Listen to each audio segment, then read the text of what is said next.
Guys, welcome to another edition of Xco World. Here we'll discuss about football and other related topic. In today's edition, we'll be discussing the match review between Chelsea and Brighton, Carabao Cup. Woo!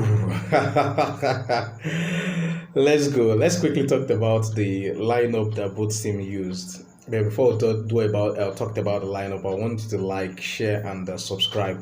And also thank you to those who are actually watching the video. You are the boss when it comes to this channel, because you are the one that gave us more reason to want to put in our best to give you quality addiction or review and analysis, sport analysis. That's the right word I'm trying to look for. Now let's talk about the lineup that both teams used. Chelsea played with 4-2-3-1 formation, and that's the same formation that both of them used. Now Chances was in between posts. Cucurella played the right back. I was really shocked, and he put a good shift in the course of that position. Cowell and Disasi, they both make the centre backs, and Chilwell was the left back. Ogoshuko and Caicedo, they comprise of the DM, the defensive midfield pairing, and Modric, Madsen, Palmer, and Jackson. Now, these are some of the things that we're trying to cry out all those while that Pochettino should employ. Because if you watch the game, you could see that Palmer was able to connect from the defensive midfield to the attacking midfield to see how he can be able to link up attacking play. And I don't understand the reason why Pochettino decided not to use this guy and he keep using Enzo Fernandez. I think that this game actually gave an answer to that which we're crying out for. Now let's talk about the formation that Brighton used. Now, Van Bruggen was in between the post, Estupina, the left back, Igor and Van Ecke. They played the CBs, and Lampsey played the right back. Baleba played DM, and Dahoud also. Mitsuma played the left wing. Fati, Bonanote, and Joao Pedro. Now, these are the attacking phase. Now, when I saw the lineup that Mitsuma is going to play the right wing facing Cucurella, in fact, my prediction and my expectation is that Chelsea are going to lose the game, because I was like, all Brighton need to do is to make sure that they feed Mitsuma more of the ball so that he can have one-on-one interface with Cucurella, and I know this guy is going to get a good doming out of Cucurella.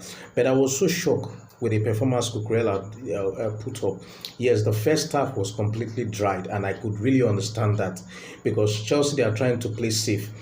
And the only surprising part of it is Brighton. I was expecting Brighton to come out fully, knowing fully well that Chelsea are low in confidence. So all you need to do is just mount up pressure on them, and they are going to succumb. And when they succumb, you hit them.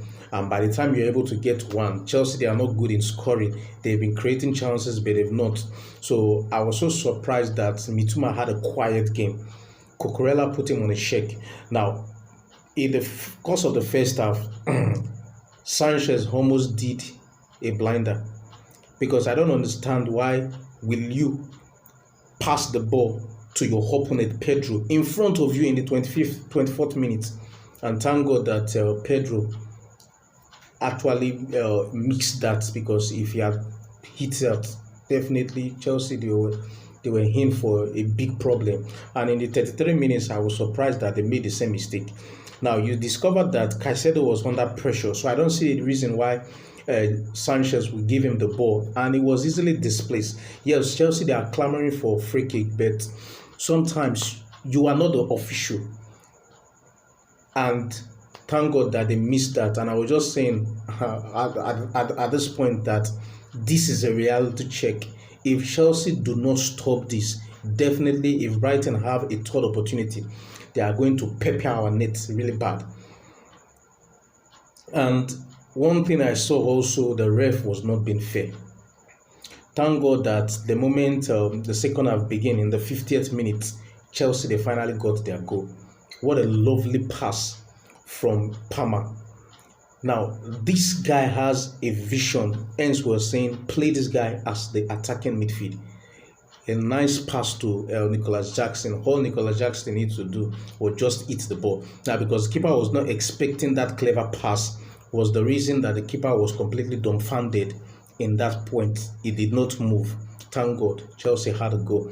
And not quite long from there, we had another chance. And I was expecting Nicholas Jackson to bury that chance, and he flopped it. Yes, in the 66th in the 66th minute, Modric was substituted for Sterling. Now, I don't really understand. Is it that Modric is not physically fit to play full 90 minutes? Is it the reason they are trying to manage his time? Because I don't see the reason why they keep substituting him. I was expecting them to remove Madsen. Yes, Madsen give a good shift, but I was not seeing more, unlike the way Chelsea normally play. More of their play used to come from the right flank, but today more came from the left flank as a result of the connection that Modric and Nicolas Jackson they are building. So I just hope that it continues. It's so unfortunate that in the next Premier League game against Fulham, Jackson is suspended. Let's see what the opposition is going to do with respect to that. Now, in the 72nd minute, Chelsea had a clean goal, and the officials, Premier League officials, decided to chop it off. And I was just saying, now that Chelsea, they are just trying their best to see how we can be able to pick little pieces here and there. Why is the official doing us this? Because I said the moment Jackson scored, I was like, this is match set and done. And there were so many decisions that was actually going against Chelsea, which I am not really pleased with respect to that. Overall, the whole team, they did very well. Thank God they've been able to progress to the next round of the Carabao Cup, because if there is any competition that Chelsea should be looking out for, if they want to win any competition, even though that I'll tell you that they just me trying to daydream on behalf of Chelsea as a result of the fact that I'm just a fan that wants to enjoy football. But because all throughout the game, I was literally at ease, knowing fully well, because I was not seeing much threat from Brighton that they are going to score. So that really gave me a lot of confidence in the course of the game. Now, finally, Chelsea, they were able to win this game 1-0. I want you to drop your comment in the comment section and tell me what you feel about it. Come on, let's go.